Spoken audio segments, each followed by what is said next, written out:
Cuando mi único hijo me miró a los ojos mientras yo colgaba del abismo y me dijo con frialdad: «Necesitamos la lana, mamá. Ya viviste suficiente». Supe que había criado a un monstruo. Sentí cómo soltaba mi mano y mi cuerpo caía al vacío, golpeando brutalmente contra las rocas de la sierra. El dolor de los huesos rotos no fue nada comparado con el horror de saber que me querían muerta para cobrar mi seguro. Pero lo que ellos no imaginaban es que yo aparecería viva y sonriendo en mi propio funeral para darles la lección de su vida.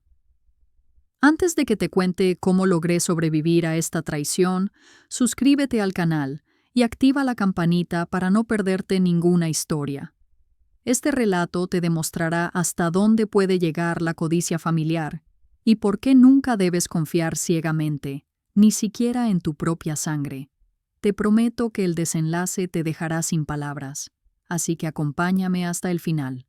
Me llamo Consuelo Garza, tengo 68 años y vivo en San Pedro Garza García, Nuevo León.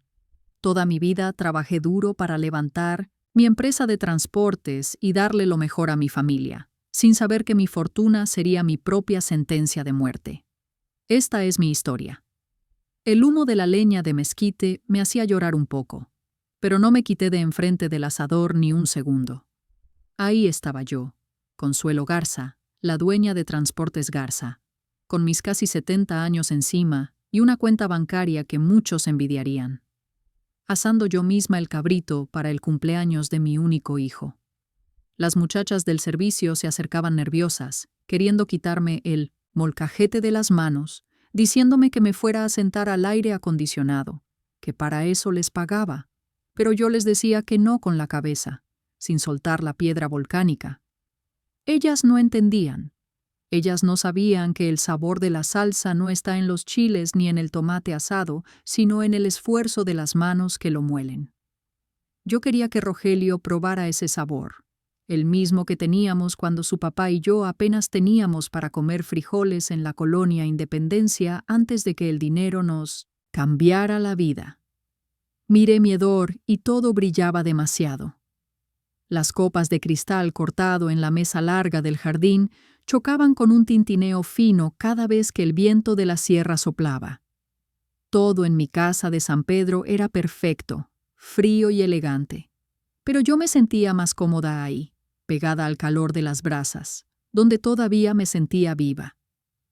Me limpié el sudor de la frente con el dorso de la mano y miré el reloj. Rogelio ya iba tarde otra vez. Mi huerco, mi orgullo, el niño por el que trabajé turnos dobles y peleé con sindicatos y choeres, ya no tenía tiempo para su madre ni en su propio cumpleaños. Cuando por fin escuché el motor de su camioneta entrando a la cochera, sentí ese brinco en el corazón que nunca se nos quita a las madres, esa mezcla de alegría y preocupación. Pero Rogelio no venía solo, claro. Bajó del carro revisando su celular con el ceño fruncido, tecleando rápido como si debiera la vida, sin siquiera levantar la vista para ver el festín que le había preparado. Detrás de él venía Vanessa, mi nuera, caminando con esos tacones que parecen agujas y que se entierran en el pasto, mirando mi jardín como si fuera un terreno baldío que necesita pavimentarse. Me acerqué a saludarlos limpiándome las manos en el delantal. Rogelio se dejó abrazar, pero sentí su cuerpo tenso, rígido, como una tabla. Olía a perfume caro y a tabaco, pero debajo de eso olía a miedo.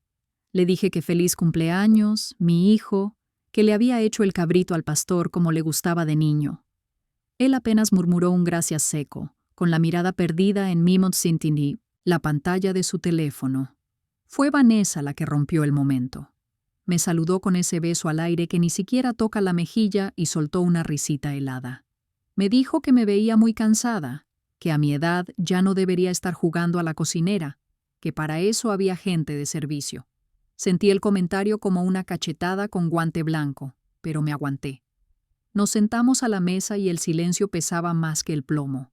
Yo intentaba hablar del clima, de la empresa, de cualquier cosa, pero ellos solo intercambiaban miradas furtivas. De repente, mientras yo le servía la salsa al cabrito, Vanessa dejó su copa de vino en la mesa y me preguntó, como quien no quiere la cosa, Si ya había tenido tiempo de ir al notario esa semana. Me quedé con la cuchara en el aire. Le pregunté que para qué. Ella, con una sonrisa que no le llegaba a los ojos, me recordó que habíamos hablado de actualizar la póliza del seguro de vida, ese seguro multimillonario que mi esposo me dejó y que yo había ampliado hacía unos años. Dijo que uno nunca sabe que los accidentes pasan, sobre todo cuando uno ya no tiene los reflejos de antes. Miré a mi hijo esperando que me defendiera, que le dijera que no era momento de hablar de mi muerte en su fiesta de cumpleaños.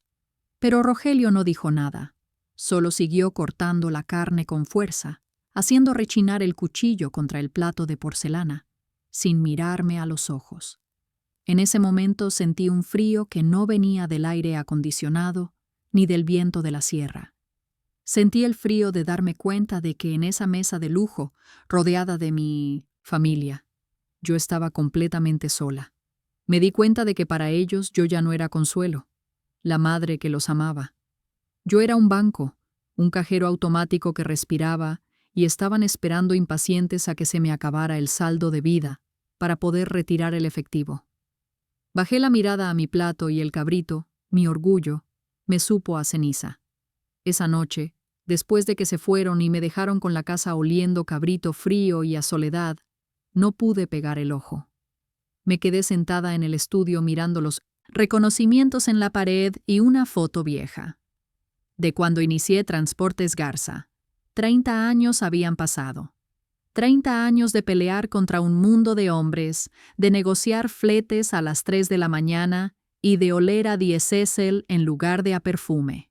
Me vi las manos, ahora suaves y con manicura, pero cerré los ojos y pude sentir otra vez cómo se me partían los nudillos por el frío cuando revisaba las llantas de los tráileres en la madrugada. Todo ese imperio lo levanté yo sola, ladrillo por ladrillo, cheque tras cheque, sacrificando mi juventud y lo que más me duele admitir, sacrificando la infancia de Rogelio.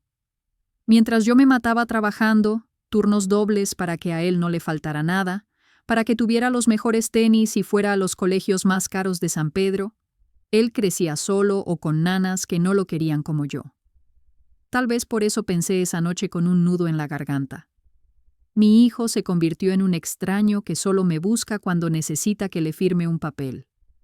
Pero el corazón de madre es traicionero y tiene memoria corta para los desprecios. Unos días después del desastre de la cena, Rogelio apareció en la casa con otra actitud. Venía sonriente, relajado, hasta me trajo unas flores. Me dijo que se sentía mal por lo de su cumpleaños, que el estrés lo traía loco y que quería compensarme. Me propuso hacer un viaje corto, una escapada de fin de semana a la Sierra de Santiago, solo nosotros, para reconectar con la naturaleza y respirar aire puro, lejos de los negocios y los teléfonos. Claro, Vanessa también iría. Dijo que para cuidarnos. Yo, hambrienta de una migaja de cariño, olvidé todas mis sospechas. Me emocioné como una niña chiquita. Pensé que por fin mi hijo quería estar conmigo, que quizás estaba madurando y valorando a su vieja madre. Preparé mi maleta con una ilusión que no sentía hacía años, ignorando esa vocecita en mi cabeza que me decía que algo no cuadraba. El camino hacia la sierra fue hermoso al principio, con los pinos altos y el aire fresco golpeándonos la cara. Pero Rogelio insistió en que nos desviáramos de la ruta turística.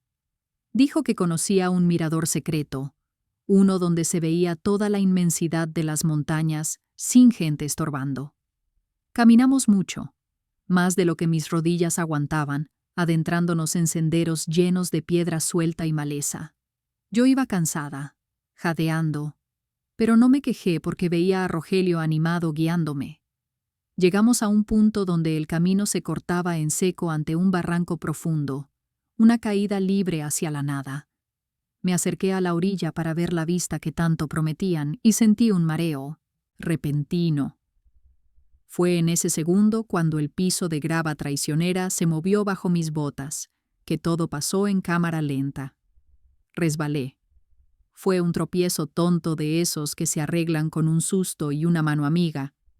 Grité el nombre de mi hijo y estiré mi brazo buscando el suyo, esperando sentir su agarre fuerte para jalarme a tierra firme. Pero su mano no se movió, se quedó pegada a su cuerpo. Lo miré a los ojos buscando auxilio y solo encontré un vacío aterrador. Detrás de él escuché el susurro de víbora de Vanessa, urgente y cruel, diciéndole que lo hiciera ya, que era el momento. No fue el viento lo que me empujó. Sentí claramente dos manos en mi espalda, firmes y decididas, lanzándome al vacío. Logré aferrarme desesperadamente a una raíz saliente, quedando colgada sobre el abismo, con los pies pataleando en el aire y el corazón a punto de estallarme. Miré hacia arriba con las lágrimas nublándome la vista y el terror helándome la sangre. Le supliqué, le grité con toda la fuerza de mis pulmones que me ayudara, que por favor no me dejara caer, apelando la sangre que nos unía. Pero Rogelio se asomó al borde, y lo que me dijo terminó de matarme antes de que mi cuerpo tocara el fondo. Con una frialdad que me congeló el alma, me contestó que necesitaban la lana, que no lo tomara mal, pero que yo ya había vivido suficiente. Y entonces, con la punta de su bota, soltó la raíz que me sostenía. Dicen que cuando uno muere, ve una luz blanca y siente paz, pero yo no vi nada de eso. Yo vi ramas, sentí golpes secos que me quebraban los huesos y escuché el crujido de mi propio cuerpo rebotando contra la ladera del ser.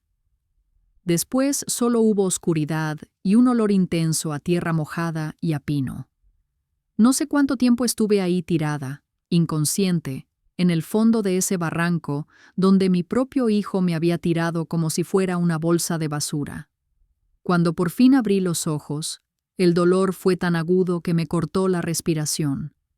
Estaba viva por un milagro de esos que uno no merece, o quizás por un castigo divino para ver la verdad. Unos matorrales densos y una saliente de piedra habían frenado mi caída antes de llegar al fondo del abismo. Intenté moverme y grité, un grito ahogado y ronco que apenas salió de mi garganta. Tenía las costillas rotas. Lo sabía por esa punzada caliente en el pecho cada vez que intentaba tomar aire, y sentía la pierna derecha torcida de una forma que no era natural. Pero les juro que ese dolor físico, por insoportable que fuera, no se comparaba con lo que sentía por dentro. Mi mente, todavía aturdida por el golpe, trataba de buscar una explicación, de decirme que había sido un accidente, que Rogelio había intentado agarrarme, pero la memoria no miente en los momentos de crisis. Recordé sus ojos vacíos, recordé el empujón firme en mi espalda y esa frase que se me quedó grabada, fuego en el alma. Ya viviste suficiente. Fue un ejidatario, un señor mayor de manos curtidas que andaba buscando leña quien me encontró. Se llamaba Don Goyo. Cuando me vio, se persignó asustado, pensando que era un cadáver hasta que me vio parpadear. Se acercó rápido, queriendo ayudarme, y sacó un radio viejo para pedir auxilio. En ese momento, el instinto de supervivencia fue más fuerte que el dolor. Lo agarré del brazo con la poca fuerza que me quedaba y le supliqué que no llamara a nadie, que no avisara a la policía y mucho menos a los equipos de rescate de Monterrey. Sabía que si Rogelio se enteraba de que había sobrevivido, vendría a terminar lo que empezó. Le pedí que me llevara a donde fuera, pero que fuera discreto. Don Goyo, hombre de campo que sabe leer el miedo en los ojos de la gente y no hace preguntas tontas, me subió como pudo a su camioneta vieja y me llevó a una clínica rural pequeña, de esas, con techo de lámina y piso de cemento, lejos de los hospitales de lujo de San Pedro, donde todos me conocían. Ahí, mientras un médico joven me limpiaba las heridas y me vendaba las costillas sin anestesia porque no tenían, me quedé mirando una mancha de humedad en el techo. Qué ironía tan grande.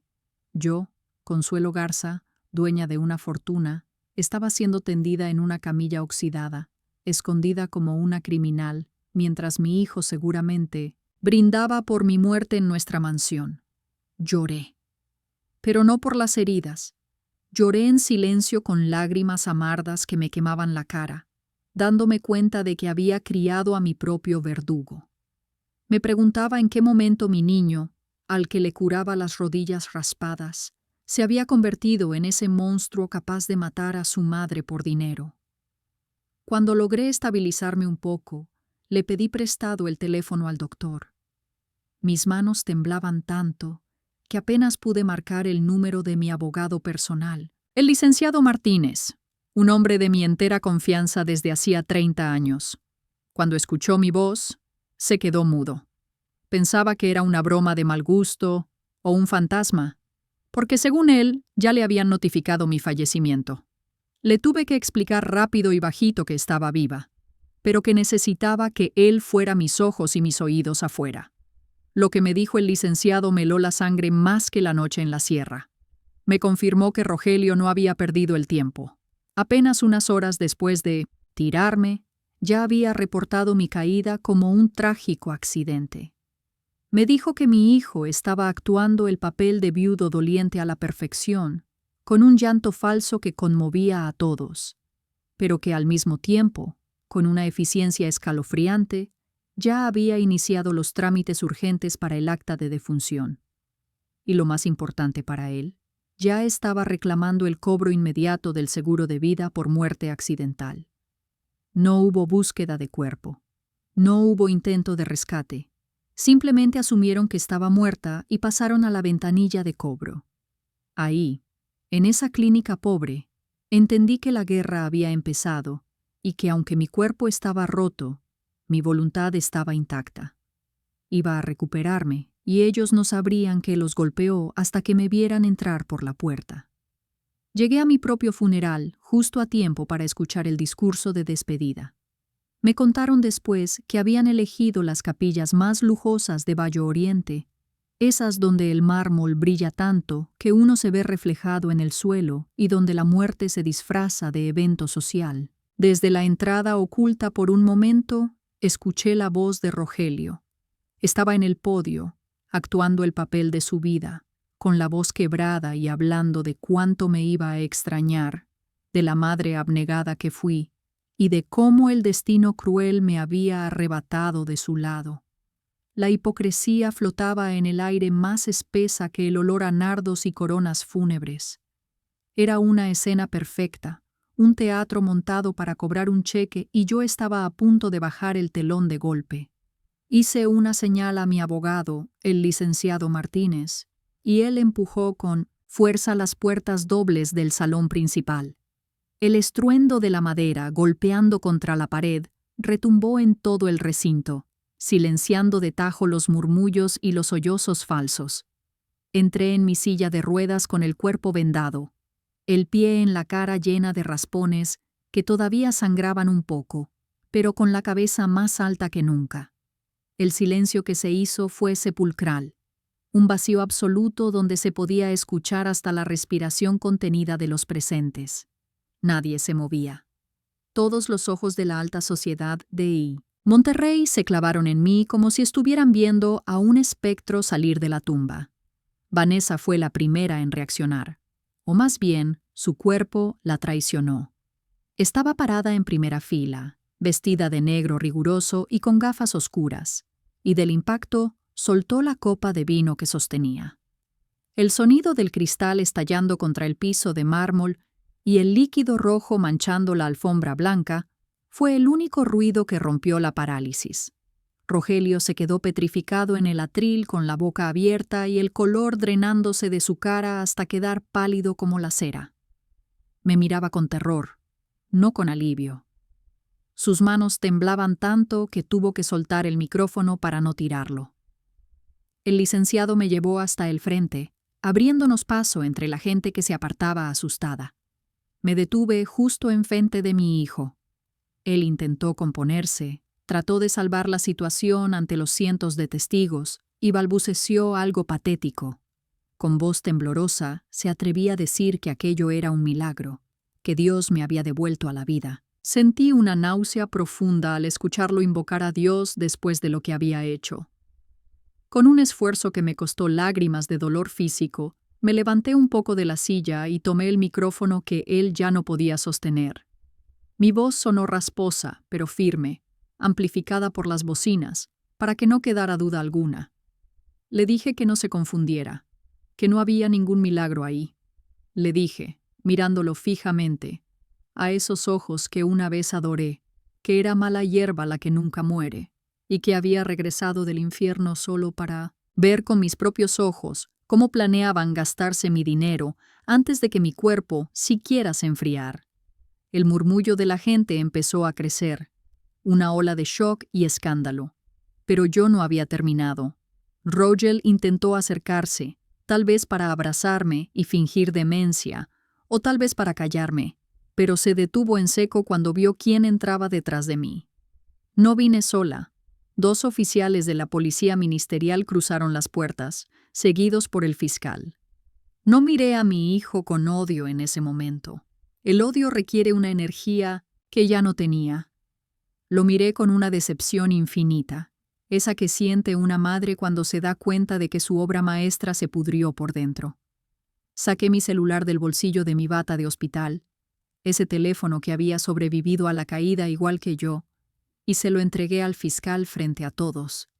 Les expliqué que la grabación de voz se había activado durante la caminata y que ahí estaba todo, el plan, el empujón y sus últimas palabras, despreciando mi vida por unos cuantos millones. La farsa se había acabado. Ver a la policía llevándose a mi único hijo esposado ahí, en medio de las capillas de mármol y frente a toda la crema y nata de San Pedro, fue un dolor que no se lo deseo ni a mi peor enemigo. Vanessa gritaba como loca, perdiendo todo el glamour y las composturas de socialité, echándole la culpa a él, mientras Rogelio lloraba moco tendido, mirándome con esos ojos de becerro degollado que antes me compraban todo. Se les acabó el corrido, pensé con una tristeza infinita, viendo cómo lo subían a la patrulla mientras los flachazos de los fotógrafos de sociales que habían ido a cubrir un funeral elegante terminaban documentando la caída de la familia Garza. La vergüenza pública aquí en Monterrey es una mancha que no se quita ni con todo el dinero del mundo. Y yo sabía que ese sería su verdadero calabozo. Pero aunque el fiscal tenía todo listo para refundirlos en el penal por tentativa de homicidio calificado, mi corazón de madre, ese que es terco y tonto y que perdona lo imperdonable, me traicionó al último minuto. No tuve el estómago para ver a mi muchacho, al que yo misma arrullé y cuidé cuando tenía fiebre, pudriéndose tras las rejas. Retiré los cargos penales, les otorgué el perdón legal que no merecían, esa lástima de madre que nos hace débiles. Sin embargo, no crean que me quedé de brazos cruzados. Si la cárcel no iba a ser su castigo, la pobreza sí. Fui directo con el notario a aplicar lo que dice el Código Civil de Nuevo León con todas sus letras. Invoqué la indignidad para heredar. Así se llama legalmente cuando un hijo muerde la mano que le dio de comer. Revoqué mi testamento anterior, ese donde les dejaba las cuentas, las casas y la empresa de transportes. Ante la ley, Rogelio ya no es mi heredero. Perdió ese derecho en el momento en que me empujó al barranco. También cambia a los beneficiarios de ese maldito seguro de vida por el que tanto pelearon. Ahora todo mi patrimonio, cada centavo que gané con el sudor de mi frente y mis manos agrietadas, pasará a una fundación para ancianos abandonados cuando yo falte. Si querían dinero, tendrán que aprender a ganárselo trabajando, como lo hicimos su padre y yo, aunque dudo que sepan hacer otra cosa que gastar. Ahora, sentada en la cabecera de esta mesa inmensa de caoba, el silencio zumba en mis oídos. La casa es un museo perfecto, limpio, ordenado, pero está helada. Me sirvieron la cena, pero el bocado se me hace nudo en la garganta. Tengo mi vida, tengo mi fortuna intacta y tengo mi salud recuperándose, pero he perdido lo único que realmente importaba. Miro la silla vacía donde debería estar Rogelio y entiendo la lección más amarga de todas. El dinero protegió mi cuerpo, pagó el mejor abogado y me salvó de la muerte, pero fue ese mismo dinero el que pudrió el corazón de mi hijo. La ambición fue el veneno que mató a mi familia mucho antes de que subiéramos a esa sierra. Me levanto despacio, apoyándome en el bastón porque la pierna todavía duele cuando hay humedad, y apago la luz del candil de cristal. Camino hacia la salita donde tengo el altar de mi esposo, con su foto de cuando éramos jóvenes y, pobres, iluminada por las veladoras. Me hinco con dificultad y me persigno mirando los ojos de Roberto en el retrato. Le hablo en voz baja, con la voz quebrada que ya no tengo que esconder de nadie. Le pido perdón. Le pido perdón por lo que tuve que hacerle a nuestro hijo, por haberlo dejado sin herencia, por haberlo expuesto. Le digo que no tuve opción, que la justicia es dura, pero necesaria. Una madre puede perdonar la vida. Viejo, le susurró la foto. Pero la traición tiene un precio que se tiene que pagar.